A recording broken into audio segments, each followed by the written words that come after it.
aux coutumes, aux lois traditionnelles de ces pays. Mais avec le temps qui évolue, la population au niveau de la modernisation a suivi un peu sa marche, mais à côté de la Constitution, la population semble ne pas se retrouver. Ne pas se retrouver en ce sens que on viole les lois, on veut les changer, on les change sur mesure, et chaque politicien qui vient, chaque leader qui vient, essaie de tailler la veste à sa mesure. Ce qui fait que parfois la population, c'est-à-dire les électeurs, ne se retrouvent vraiment pas, ou alors ils cherchent à comprendre ce qui est dans la Constitution, parce qu'à chaque fois qu'on la change et que les juristes, les spécialistes, par exemple, de la Cour suprême de ce pays-là commencent à expliquer, la population veut savoir quelle est la loi initiale, c'est-à-dire quelle est la Constitution au départ. Si on a changé, qu'est-ce qui a changé par rapport à la loi qui existait? Et la population est tout le temps comme ça perdue. Elle cherche à se retrouver. Elle cherche son identification. Et on va parler par exemple du cas du Togo. La crise togolaise qui sévit actuellement, il s'agit de 3 mandats que le président Faure Gnassingbé est en train de terminer, et il est même en train de chercher à aller pour un 4e mandat. Et la population togolaise, la majorité de l'opposition, disons l'opposition togolaise en quelque sorte, ne veut pas que le président Faure pense à un 4e mandat. Et tout ça a été porté à la connaissance du médiateur de la CEDEAO qui regroupe tous les pays francophones africains, et en plus des pays anglophones, de l'Afrique de l'Ouest, bien sûr. Mais ce qui est intéressant dans toute l'histoire, c'est que la Constitution même avait prévu qu'il fallait un seul mandat, renouvelable qu'une fois. Bon, puisque M. Faure a déjà fait 3 mandats et il cherche un 4e, donc l'opposition togolaise a tenu à saisir la CEDEAO pour les aider à régler ces différents litiges-là. Parce que n'importe comment, aujourd'hui, ce que les gens ne comprennent pas, même les Togolais même qui vivent au Togo, le problème qu'ils ont, c'est que quand ils sont allés, quand l'opposition togolaise est allée rencontrer le médiateur qui est Alpha Condé, le président du Sénégal,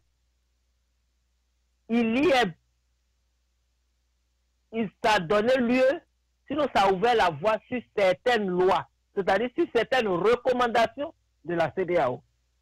En ce sens que un seul mandat renouvelable une seule fois.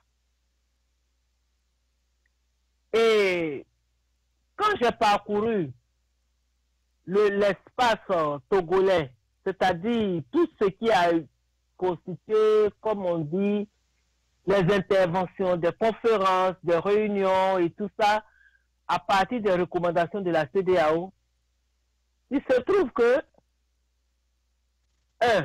les gens parlent de 100 partis politiques, alors que on parle de la C14, qui regroupe les 14 partis de l'opposition. Donc, si on se réfère à la C14, il y a 86 partis politiques qui manquent. Mais qu'est-ce qui se passe, et on ne parle que de la C14, c'est-à-dire de la coalition des 14 pays de l'opposition. Et là, on va se poser la question pour dire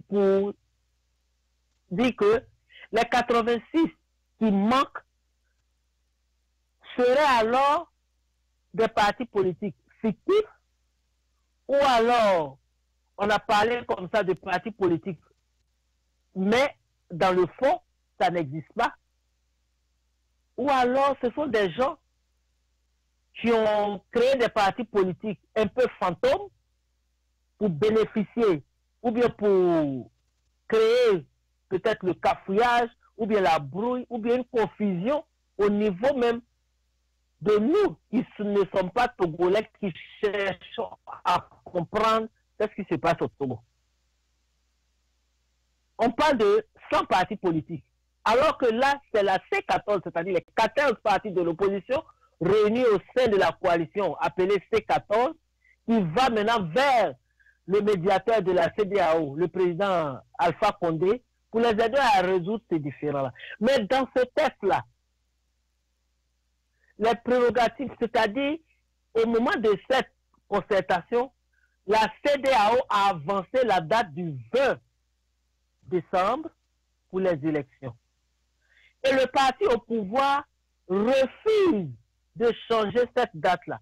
Parce que, au préalable, l'opposition a tenu à boycotter le recensement, l'enrôlement pour les élections, parce que l'opposition estime que la façon telle que la CENI, c'est-à-dire l'équivalent de la CEI pour la Côte d'Ivoire, c'est la CENI au niveau du Togo, la façon dont la CENI se présente, elle ne garantit pas des élections claires, fiables, transparentes, et puis qui vont se dérouler normalement.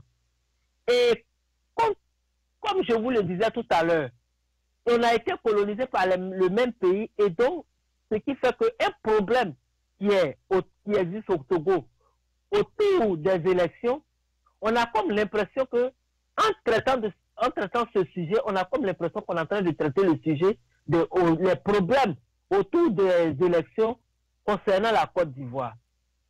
Le Togo aussi, en son sein, dans la CENI, 17 membres. Et dans les 17 membres, 14, pour ne pas dire 13, sont des gens qui sont issus du gouvernement, c'est-à-dire du pouvoir en place. Et on laisse seulement le choix à 3 autres, c'est ceux-là qui vont constituer les membres de la CENI de l'opposition. Et c'est la même situation qui s'est posée en Côte d'Ivoire. Mais quand cette partie comme ça, sur cette base-là, où on peut dire la totalité des membres de la CENI appartiennent au gouvernement, vous savez que vous comprenez maintenant pourquoi l'opposition ne veut pas aller aux élections le 20.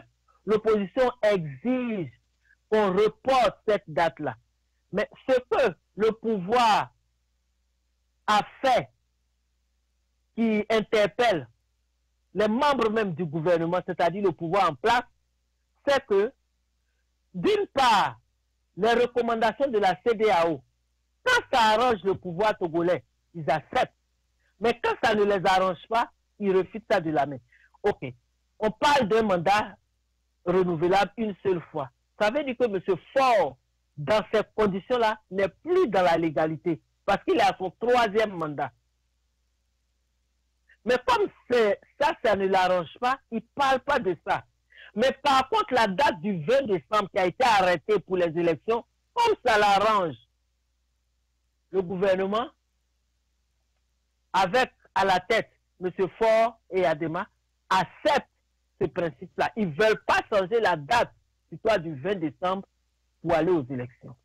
Mais ça ne peut pas marcher comme ça. Ou alors on accepte tout ce qui est recommandation dans les textes, ou bien qui ont résulté de la discussion avec la CEDEAO, ou alors carrément on n'accepte rien et on repart, on relance encore la négociation.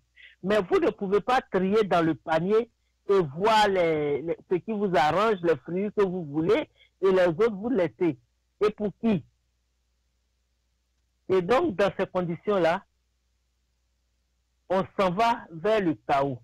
Parce que si le pouvoir veut maintenir ça, à partir du moment où on veut maintenir la date que la CEDEAO aurait proposée aux gens aux deux partis, c'est-à-dire la C14 et le pouvoir en place.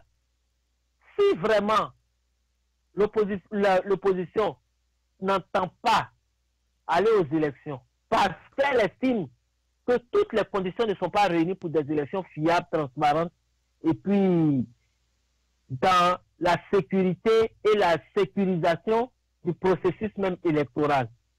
Mais par contre, le président fort qui soutient et qui accepte la date du 20, si nous regardons dans l'image, si nous regardons ce tableau, il va sans dire que on va perdre des vies. On va perdre des vies humaines. Parce que déjà le samedi, avec ce qui s'est passé, il y a 3 morts. Et des enfants qui n'ont même pas encore compris l'histoire de la vie de l'être humain et ils sont arrachés à l'affection de leurs parents. Et c'est vraiment déplorable. Pourquoi à chaque fois c'est comme ça en Afrique? Que certains estiment qu'ils sont les ayants droit statutaires, ils peuvent faire ce qu'ils veulent, et il y a des gens qui sont laissés pour compte, et il y a des gens à qui on ne veut même pas tendre le micro, c'est-à-dire on ne veut même pas leur donner l'occasion de s'expliquer sur ce qui se passe. Il y a déjà eu trop de morts. Les deux partis gagneraient à s'asseoir pour discuter, parce que si vous estimez que vous voulez défendre la population, vous voulez travailler pour la population, il faut chercher à écouter les cris de cœur de cette population. Il faut chercher à regarder dans le fond les problèmes de la société, les problèmes des populations que vous estimez aussi, donc que vous prétendez défendre et pour qui vous restez des heures et des heures à discuter, à trouver des solutions, ou bien à essayer de régler certains contentieux à l'amiable. Je pense qu'il est préférable, il serait même recommandé que chaque parti ajoute un peu d'eau à son vin, de façon à ce que les mêmes qui souffrent ne continuent pas de souffrir. Et l'opposition, il y a certains qui ont, par exemple, Madame Brigitte Amedanvi, qui a dit qu'il faut quand même qu'on accepte certains principes, parce qu'on ne peut pas demeurer.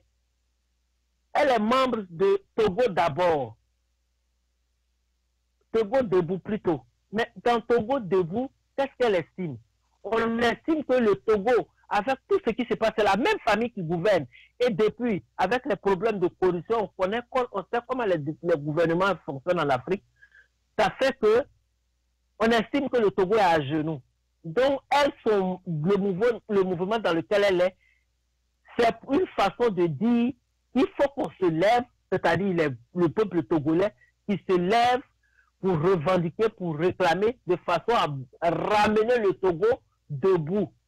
Parce qu'à la lieu où vont les choses, les gens ne se retrouvent pas dans ce gouvernement. Il y a des exactions. On tire sur la population. La grande grève, pour ne pas dire la grande marche qui a mobilisé les populations dans la ville de Lomé pendant des jours et même aux alentours, s'est soldée par une descente musclée de l'armée sur la population. Il y a eu des morts. Et ça ne sait pourquoi l'Afrique toujours se retrouve au stade de célébrer les funérailles quand il s'agit de réforme du gouvernement. Et c'est ce que j'avais à dire sur le Togo.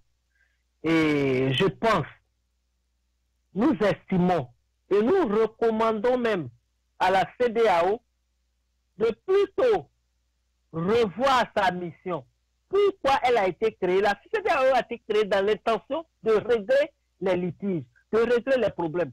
Mais quand on regarde dans le fond, on a l'impression que la CEDEAO crée beaucoup plus de problèmes qu'elle n'en résolve. Parce que tous ces gars, tous ces présidents, tous ces leaders qu'on prend de temps en temps comme étant les médiateurs, ou bien étant les secrétaires, ou bien les présidents de la CEDEAO, voici, si moi j'ai volé et que mes amis n'ont pas trouvé bon de m'envoyer sur la place de la CEDEAO pour que je sois jugé, ils m'ont aidé en me couvrant. Quand après un autre semé dans ce vol ou bien dans ce mensonge, c'est sûr et certain que je suis obligé de rejoindre les autres pour qu'on le couvre. Et aujourd'hui, la grande majorité des Africains, surtout des Africains de l'Ouest, ne se retrouvent pas dans cette CEDEAO parce qu'elle leur cause plus de problèmes que sa mission même qui était de servir de médiateur dans les conflits inter-États, dans les conflits à l'intérieur des États, entre les leaders d'un même pays. Mais ce n'est pas le cas et c'est vraiment déplorable. On ne sait pas si on doit revoir, la nouvelle génération qui vient doit revoir les principes de la CEDEAO, ou alors on doit carrément la dissoudre et puis réorganiser, ou alors créer une autre institution qui, ma foi, se penchera plus sur le côté de régler les conflits que d'en créer. Et c'est ce que j'avais à dire concernant le Togo. Et après notre plage publicitaire, on va revenir avec le Sénégal, les effets de la visite du président Alassane Dramane Ouattara de Côte d'Ivoire au Sénégal. Et il y a eu beaucoup de grincements dedans, mais on va chercher à voir qu'est-ce qui a fait, qu'est-ce qui a causé ces grincements dedans. Après la page publicitaire, nous revenons pour le compte du Sénégal. Et en même temps aussi, on dirait un mot sur M. Ousmane Sonko, le principal adversaire politique du président sortant Macky Sall. Suivez Tempo Afrique TV, la télévision des Africains, pour les Africains, par les Africains. Contactez-nous tempoafrictv.com, iptv.tempoafrictv.com, téléphone 612 804 0295. Email tempoafrictv@gmail.com. Tempo Afrique TV, l'éveil de la conscience africaine.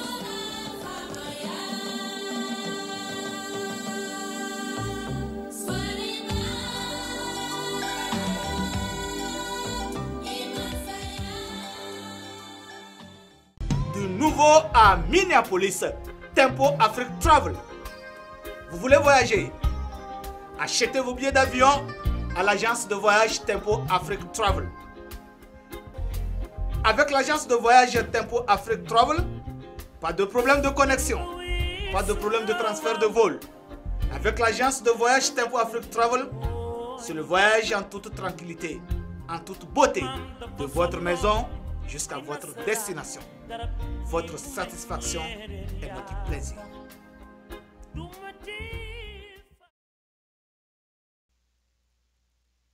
Donc, nous revenons sur le plateau avec les téléspectateurs. Et comme je l'avais annoncé, pour le compte du Sénégal, ça fait peut-être autour de 7 jours plus que le président Alassane Dramane Ouattara Ado est allé en visite au Sénégal.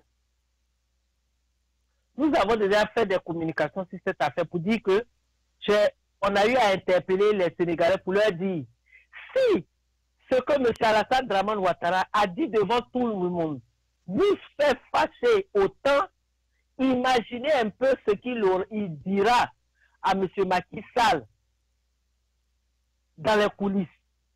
Parce que si ce que vous dites devant tout le monde est déplacé, ça peut faire honte, ça peut faire mal. Vous ne devez pas le dire.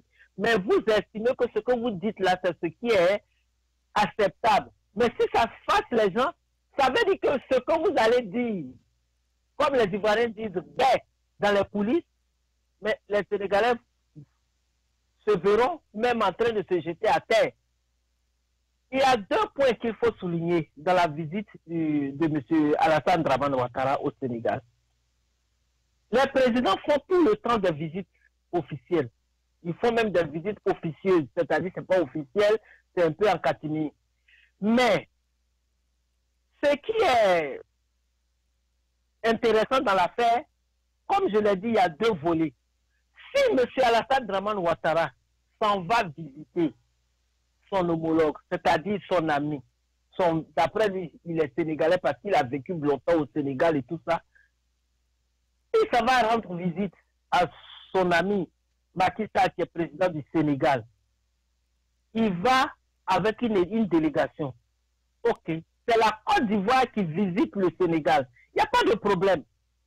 Ce sont des pays frères, ils ont des choses en commun, ils ont des problèmes communs, ils peuvent avoir des séances de travail au niveau de la coopération économique, au niveau d'autres problèmes dans le continent ou bien même dans la sous-région. Et il peut peut-être aller voir Macky Sall, le président Macky Sall, pour des informations. Ou alors comment discuter de certains problèmes, comment les régler et tout ça. Et à côté de ça, nous savons que le Sénégal est en campagne actuellement. C'est les campagnes présidentielles. M. Ousmane Sonko, qui est son principal adversaire, le principal adversaire de M. Macky Sall, était en tournée américaine. Il est venu aux États-Unis, il est allé au Canada. Après ça, il a entamé sa tournée européenne. Il a visité des pays européens. Et voilà quelqu'un, M. Ousmane Sonko, qui a dit, que ce soit ici, aux États-Unis, ou bien au Canada, ou bien en Europe, il a dit qu'il n'est pas question que l'Afrique reste dans cette affaire de France-Afrique et du franc CFA. Donc c'est pour dire que M. Ousmane Sonko a déjà fait savoir son point de vue concernant le franc CFA.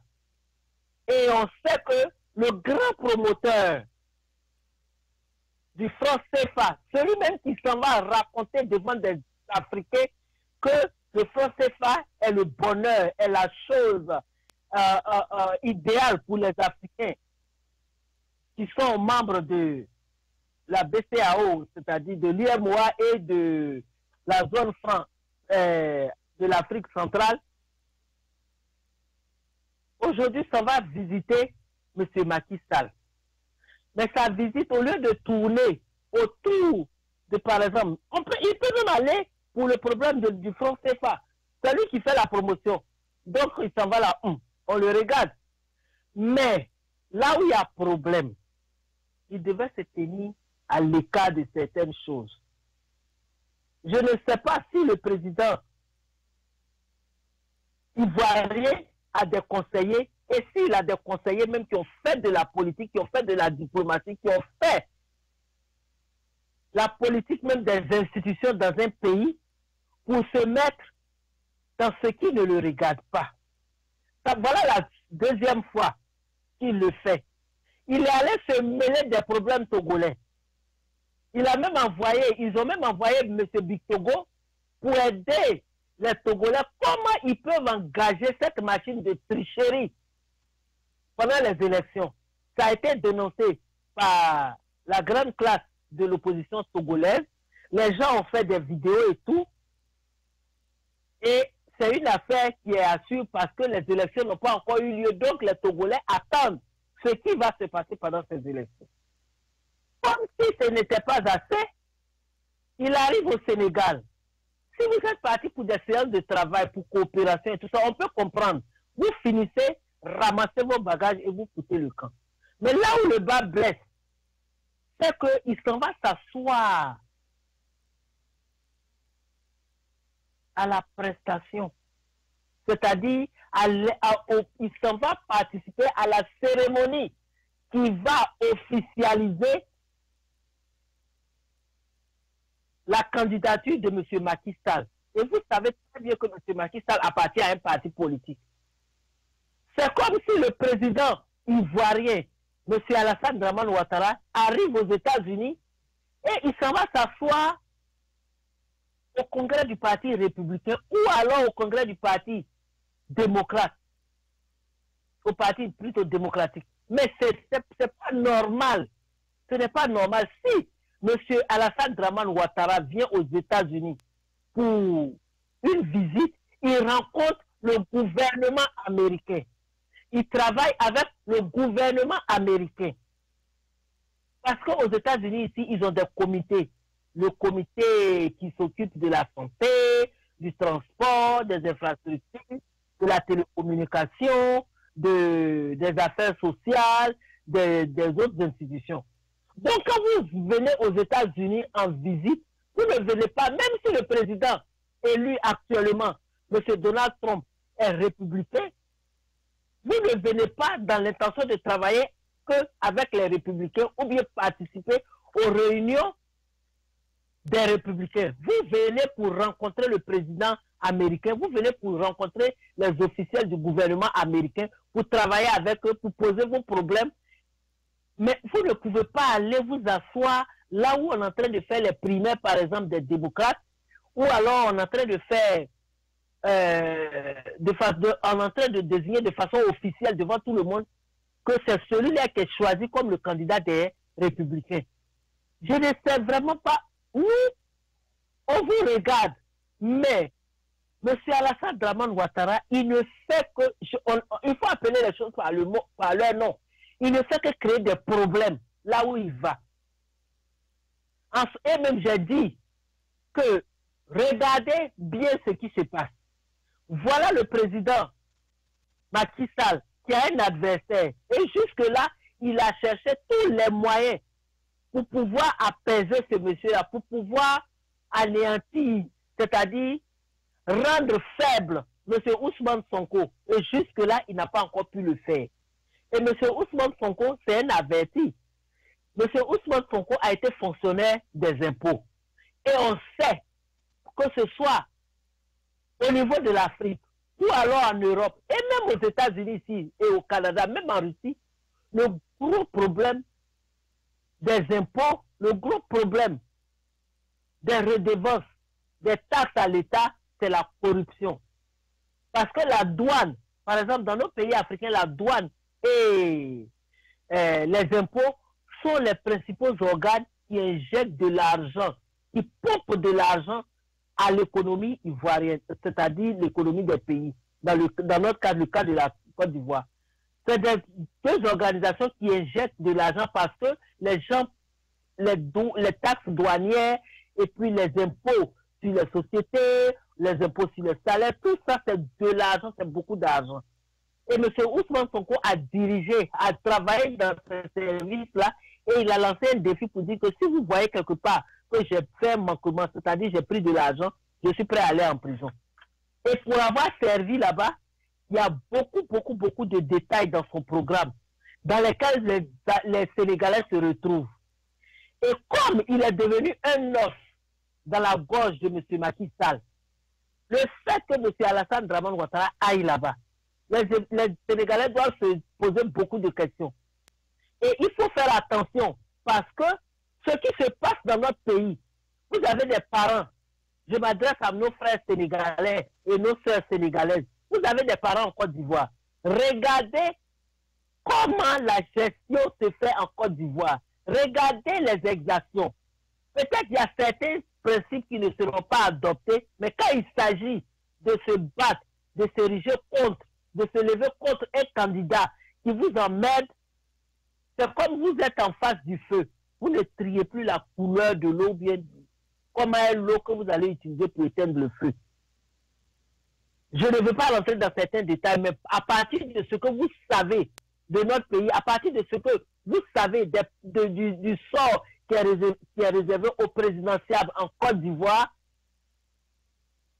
je demande à mes amis sénégalais de se réveiller. Si vous dormez, de dormir d'un seul œil. Parce que si vous êtes ami à un truand, ça veut dire que vous aussi vous êtes un truand.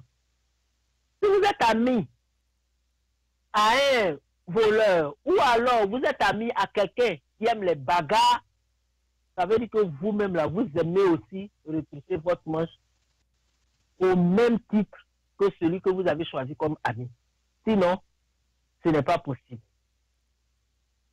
Alors, quelle est l'intention de M. Alassane Dramane Ouattara quand il va participer à l'intronisation, c'est-à-dire la cérémonie qui déclare M. Macky Sall officiellement le candidat de son parti aux élections? Vous allez là-bas, vous prenez parti. Mais à supposer, si aujourd'hui on va aux élections et que ce monsieur-là a perdu, C'est maintenant que vous allez chercher à renégocier votre amitié envers M. Ousmane Sonko. Parce que n'importe comment, vous m'avez emmerdé. Vous avez supporté quelqu'un qui a cherché à m'emmerder. Et où j'ai échappé, aujourd'hui je suis élu. Qu'est-ce que vous attendez quand vous posez ces genres d'actes? Donc la question que je me pose, je la pose aussi à M. Alassane Dramane Ouattara. Le fait d'aller participer à la convention d'un parti politique au Sénégal et les autres partis politiques. Comment ces gens-là vous regardent? C'est-à-dire, partout où vous partez, il faut qu'il y ait un problème. Si vous n'avez pas de conseiller, demandez quand même à d'autres personnes, même vos mentors, ceux-mêmes qui vous ont supporté à faire la guerre en Côte d'Ivoire pour venir vous imposer, comme quoi vous êtes le président. Tous ceux qui vous ont aidé, qui vous ont financé, on m'a toujours dit que vous avez un carnet d'adresse. Mais regardez, consultez votre carnet d'adresse et puis demandez même aux gens de vous proposer des conseillers. Parce qu'on a comme l'impression que vous n'avez pas de conseillers. À partir même des actes que vous posez en Côte d'Ivoire, on peut l'affirmer. Et maintenant, vous allez hors de nos frontières. Le cas même de M. Bictogo, on fait les passeports, même les Ivoiriens qui sont à l'étranger, on payait les passeports à une société appelée Sinedai. On dit la société est au Sénégal parce que c'est eux qui sont spécialisés dans les passeports biométriques. Après, on a découvert que, en fait, c'est M. Bictogo qui est à la tête de cette structure-là, et la structure appartient à M. au couple présidentiel, appartiendrait au couple présidentiel, ou bien serait la société du président Alassane Dramane Ouattara. Et tout cet argent qu'on paye, en principe, quand les gens payent de l'argent pour un passeport, c'est de l'argent qui revient dans les caisses de l'État, qui revient à l'État de Côte d'Ivoire. Mais là encore, comme il sait auditer les gens, lui aussi, il y a beaucoup de choses qu'on va auditer aussi au moment venu, au moment opportun. Il n'a qu'à s'attendre à ça et les Ivoiriens n'ont qu'à s'attendre à ça. Et ce n'est pas seulement le gouvernement, mais les Ivoiriens sont tenus de savoir, de connaître comment pendant 10 ans, parce qu'il va finir son deuxième mandat, comment pendant 10 ans le pays a été géré.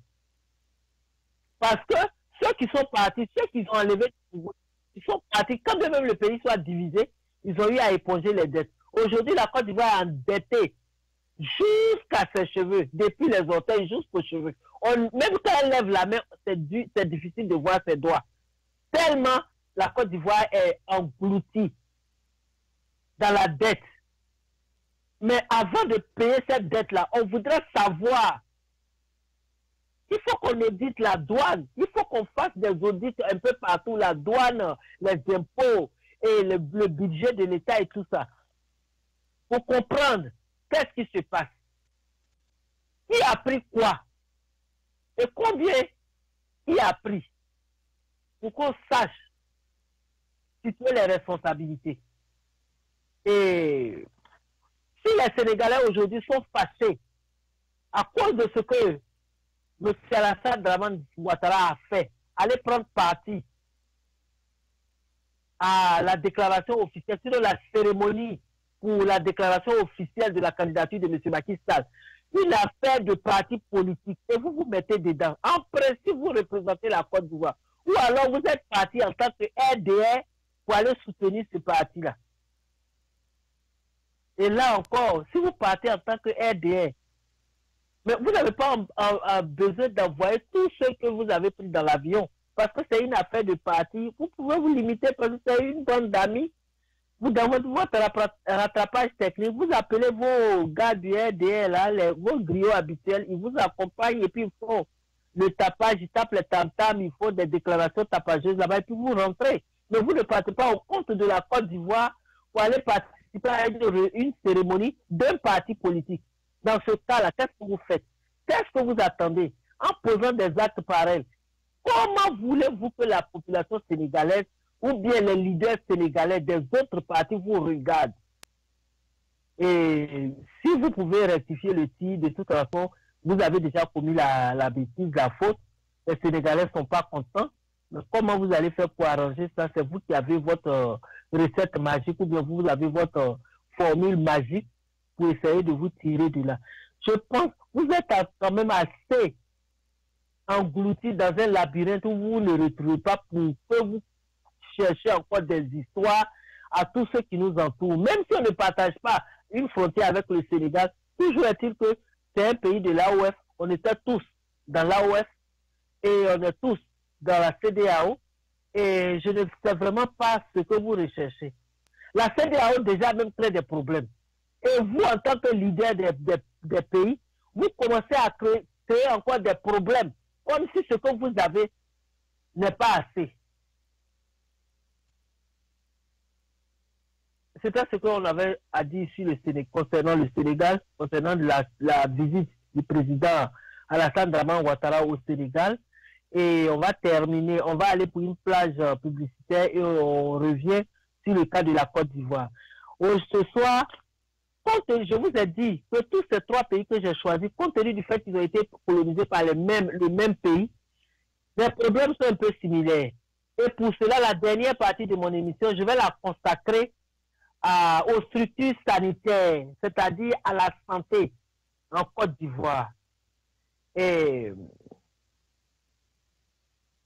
après la plage publicitaire, on va se retrouver.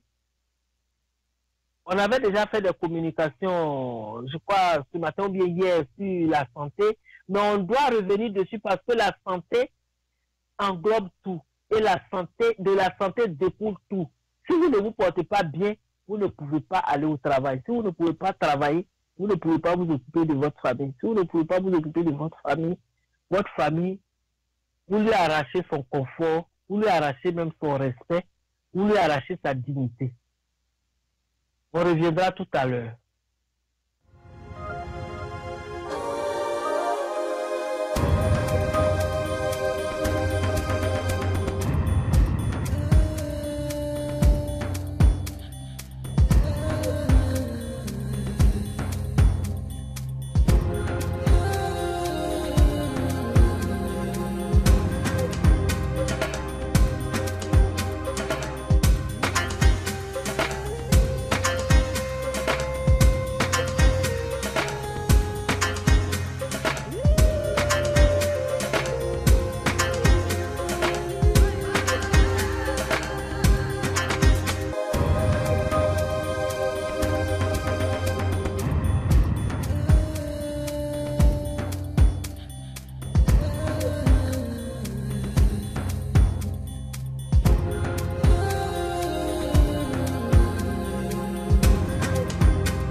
À Minneapolis, Tempo Afrique Travel. Vous voulez voyager? Achetez vos billets d'avion à l'agence de voyage Tempo Afrique Travel. Avec l'agence de voyage Tempo Afrique Travel, pas de problème de connexion, pas de problème de transfert de vol. Avec l'agence de voyage Tempo Afrique Travel, c'est le voyage en toute tranquillité, en toute beauté, de votre maison jusqu'à votre destination. Votre satisfaction est notre plaisir.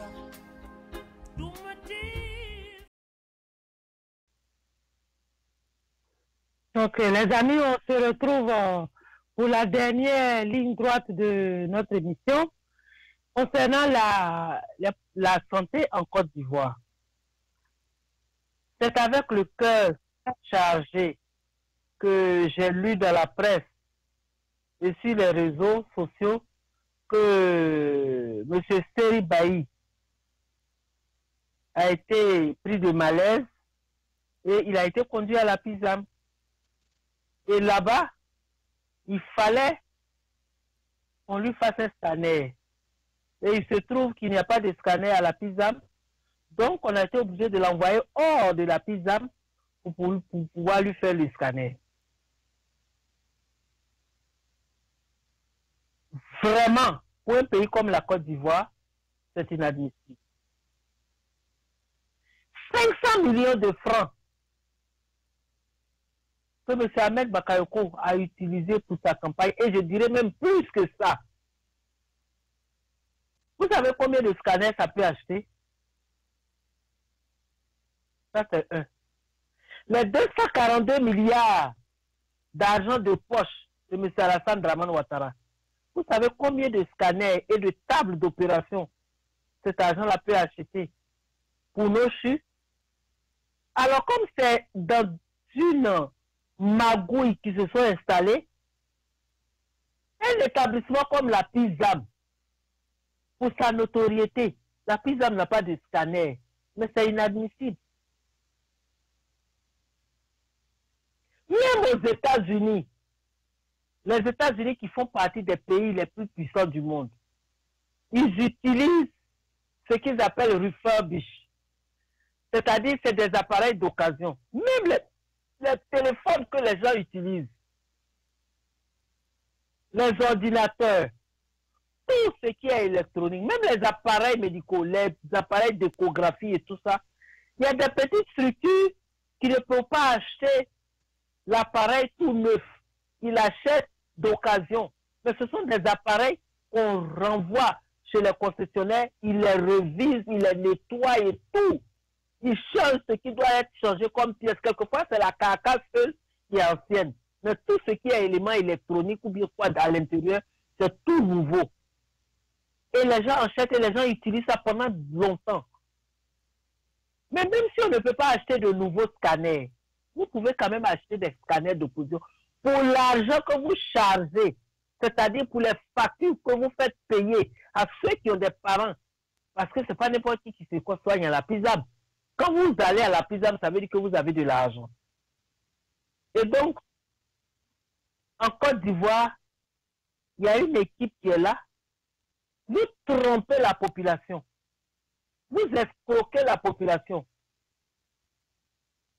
Prenons le cas, par exemple, des Libanais. Ils se cotisent, ou bien il y a un qui y a de l'argent. Ils sont tous dans le blanchiment d'argent, ils utilisent, ils font tout, ils ont, par exemple, 1 milliard, ou bien 500 millions, ou bien 850 millions. On va, on trouve un terrain, on achète, ou alors on trouve un bâtiment, on renouvelle le bâtiment, on fait une rénovation du bâtiment, tout flambant neuf, et puis on dit c'est une clinique qui va s'ouvrir. Mais le plus important, ce n'est pas la beauté des bâtiments. C'est ce que vous donnez comme service dans les bâtiments qui importent. Alors vous prenez des gens, vous les envoyez, vous dites qu'ils sont médecins. Mais on ne sait pas, il n'y a pas de structure même pour vérifier. Parce que dans les pays développés, quand vous faites un diplôme, un plombier, il a un diplôme, il a un numéro de son diplôme. Et quand on veut l'embaucher, on interroge ce numéro-là parce qu'il fait partie de l'ordre des plombiers des États-Unis. Et vous vous faites enregistrer soit dans l'État de New York, vous êtes sur la liste des plombiers de New York. Quelqu'un va vous embaucher, il doit voir si votre diplôme est en bonne et due forme. C'est-à-dire si votre diplôme n'a pas de problème dessus avant de vous embaucher. Et tous les diplômes, même si c'est des diplômes de 3 mois, à partir du moment où c'est sur le territoire américain, on est tous enregistrés, les gens sont enregistrés, quel que soit le diplôme que vous faites ici. Pour une profession, vous êtes enregistré parce que quand vous passez le test, vous passez l'examen et qu'on vous déclare admis, après votre licence ou bien votre certificat vient dans votre boîte postale avec un numéro dessus. Et à tout moment et de tout temps, les gens peuvent appeler pour vérifier si votre diplôme, si vous êtes en capacité de travailler. Parce que si vous embauchez qu'il y a des problèmes, à supposer qu'on vous envoie aller faire des travaux chez quelqu'un et vous cassez les tuyaux là-bas, il y a des dégâts d'eau et tout ça, mais c'est celui qui vous a employé là, qui vous a embauché, c'est lui qui paye les frais. Et quelquefois, si c'est une maison où il y a eu de l'eau, les gens ont leur sous-sol, ça a pris soit les voitures, ça a mouillé le sol et tout ça, et puis il y a la moisissure et tout. Vous êtes censé savoir que ça, c'est de gros dégâts auxquels vous devez faire face. Alors, tous ces gens qui rentrent en Côte d'Ivoire, ils disent qu'ils sont médecins, ils disent qu'ils sont ceci. On voit, même aux États-Unis ici, il y a des gens qui portent des blouses blanches, qui s'en vont dans les hôpitaux comme quand ils sont médecins, et jusqu'à ce que les gens se rendent compte, on les arrête, ils font la prison. C'est pour dire que ce n'est pas en Côte d'Ivoire que vous allez me dire, tous ceux qui passent en blouse blanche dans les couloirs des hôpitaux, ou bien surtout des cliniques, sont des médecins, ou alors sont des professionnels, ou bien sont des auxiliaires de santé. Tout ça doit être réglementé. Un médecin, par exemple, celui que Mme Dominique Ouattara a embauché dans son hôpital qu'elle a ouvert. Voilà quelqu'un qui a commis des bêtises en Europe. En France, il a été radié de la liste des médecins en France et de surcroît de l'Union européenne. Et madame est allée chercher ce monsieur-là pour venir diriger son hôpital, comme le directeur de l'hôpital. On a fait des déclarations dessus. On a essayé de faire des vidéos. On a même écrit des textes que ce n'est pas normal. Les Ivoiriens doivent chercher à savoir qu'est-ce qui se passe. Vous restez là comme des taupes. Il va de votre santé. On embauche des bouchers, on dit que ce sont des infirmiers. On embauche des bouchers, on dit que ce sont des chirurgiens. Je vais vous raconter une histoire. Une dame qui est très proche de moi, qui s'est fait opérer en Côte d'Ivoire, d'appendicite. Elle est venue ici, elle était malade. Quand elle est partie à l'hôpital, le médecin a demandé si elle avait encore son foie. Elle dit oui, il n'y a pas de problème, qu'elle a son foie. Il dit, mais c'est quelle opération tu as eu à subir? Elle a dit non, c'est une appendicite. Il dit, mais une appendicite et puis on a coupé aussi haut. Elle dit oui. Il dit, mais c'est trop haut. On a comme l'impression que c'est une opération du foie. Vous voyez? Mais c'est des choses qui donnent froid dans le dos. C'est des gens, par exemple, qui vont dans le corps de l'homme pour fouiller avant de voir ce qu'ils doivent faire. Mais ça ne devait pas se passer comme ça. C'est vous, les Ivoiriens même. Je me rappelle, quand monsieur Jean Télé, ou bien Eui Bernard, qui était ministre de l'Industrie, qui a dit que le meilleur contrôleur de produits, plutôt le meilleur contrôleur de prix, le meilleur contrôleur de prix, c'est le consommateur lui-même. Si vous allez chez Diallo, que la boîte de lait fait 300, vous allez chez Orga, la boîte de lait fait 200. Mais vous faites vos choix vous-même. Vous allez celui-là, vous dit que le litre d'huile, c'est tel prix. Et un autre vous donne un autre prix. Mais vous comparez les prix, le plus bas, c'est ce que vous prenez. Vous n'avez pas besoin de toujours chanter sur les toits que les contrôleurs de prix ne font pas leur travail. Il ne faut pas leur travail. Mais vous-même, en tant que consommateur, vous devez être vous-même votre propre contrôleur de prix, mais aussi de la qualité de ce qu'on vous vend. Et si, jusqu'au jour d'aujourd'hui, si vous les Ivoiriens, vous restez comme ça, et c'est valable pour tous les Africains, vous restez comme ça, les gens vous envoient des choses, vous ne cherchez pas à vérifier. Tout ce que vous mettez dans votre corps, vous devez savoir que c'est important. Il va de la qualité des produits que vous mettez dans votre corps, même si ce n'est pas des pommades ou bien quoi, mais c'est votre corps. Personne ne peut vous forcer à abîmer votre corps. Vous êtes le maître, vous êtes la maîtresse de votre corps. C'est vous qui choisissez les produits ou bien ce que vous devez manger. On vous présente quelque chose qui n'est pas bien, vous n'êtes pas obligé d'acheter ça. Installez-vous dans une certaine discipline et puis respectez la discipline que vous vous fixez. Vous vivez selon vos principes. Personne ne doit vous dicter vos principes de vie. C'est un choix et ça, vous êtes libre de faire ce choix-là. Ce choix-là vous revient. En Afrique, on a comme tendance, on a l'impression que les gens, rien ne vous intéresse. C'est vous qui choisissez. Même quand vous allez dans un marché pour acheter un pagne, ou bien vous allez pour acheter un tissu, vous choisissez le tissu qui vous plaît. Ça devait être la même chose aussi au niveau des aliments. Ça devait être aussi la même chose quand il s'agit de vos soins de santé. Aujourd'hui, il y a eu trop de morts dans et des gens célèbres dans cette clinique Farah ou bien Faras ou bien quoi là.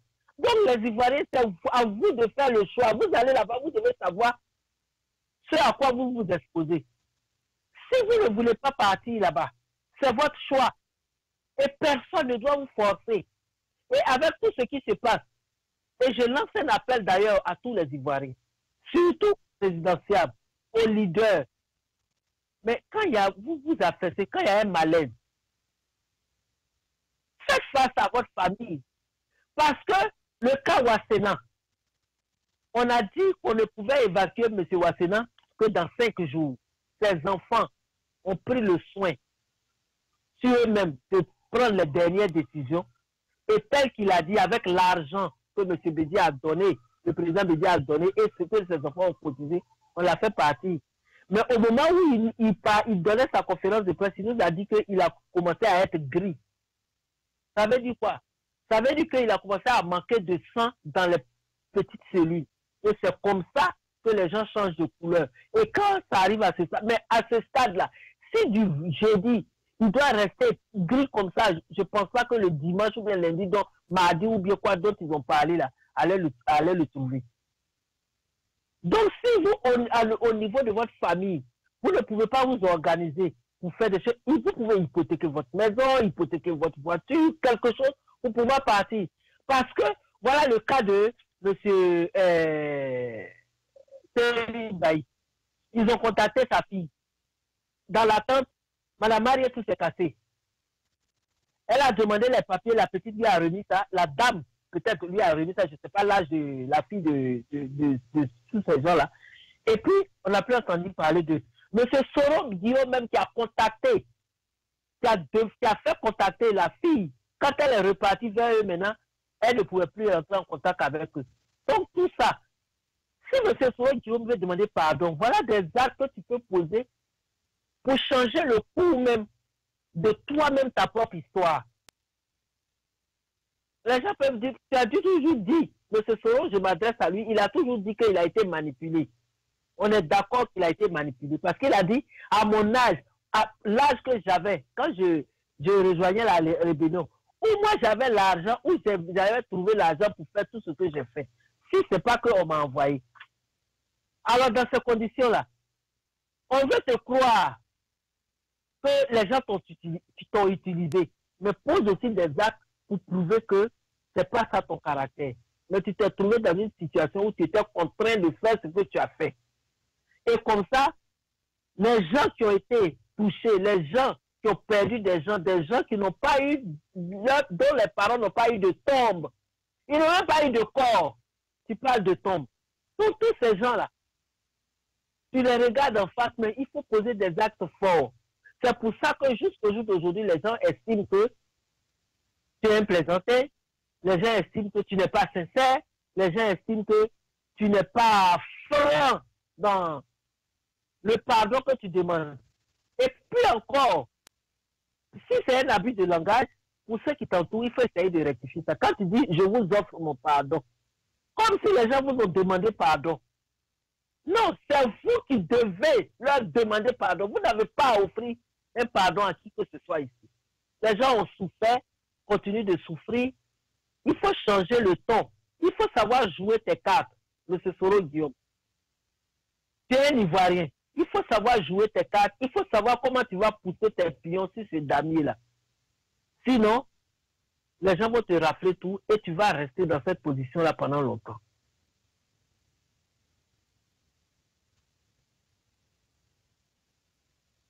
C'est ce que j'avais à dire.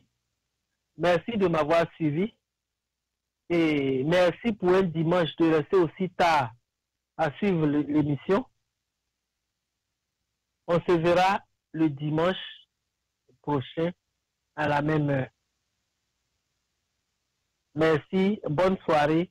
Que Dieu vous garde, que Dieu protège tous et qu'il bénisse la Côte d'Ivoire aussi bien que l'Afrique. Bonne nuit à tous. Je vous souhaite un excellent début de semaine. Je vous remercie. Du nouveau à Minneapolis, Tempo Afrique Travel. Vous voulez voyager? Achetez vos billets d'avion à l'agence de voyage Tempo Afrique Travel.